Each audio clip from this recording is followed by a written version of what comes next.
రెండున్నర నెలలు ఒక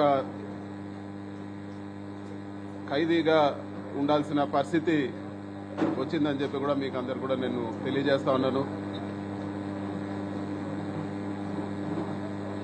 గౌరవ కోర్టు పెట్టిన ఆంక్షల మేరకు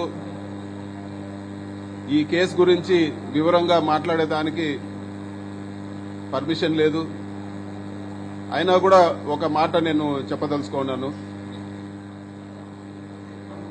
గౌరవ కోర్టు ఇచ్చిన బెయిల్ ఆర్డర్ని ఒకసారి చదవమని కూడా నేను అందరిని కూడా అడుగుతున్నాను. దాంట్లో ఇచ్చిన పాయింట్స్ 100% నిజమని చెప్పి కూడా నేను తెలియజేస్తా ఉన్నాను.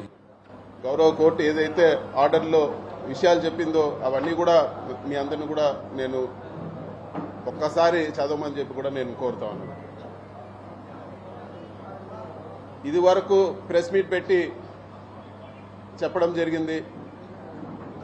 ఎన్ని ఇబ్బందులు పెట్టినా కూడా, ఎటువంటి ఇబ్బందులు పెట్టినా కూడా ఎదుర్కొనేదానికి సిద్ధంగా ఉంటామని చెప్పి ఈరోజు ఇన్ని రోజులు జైల్లో పెట్టిన తర్వాత కూడా మళ్ళీ అదే మాట చెప్తా ఉన్నాను.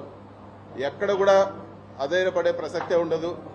ఎక్కడ కూడా ఈరోజు పార్టీని ఇబ్బంది పెట్టినా వెనక తగ్గే ప్రసక్తి ఉండదని చెప్పి కూడా నేను ఈరోజు తెలియజేస్తా ఉన్నాను.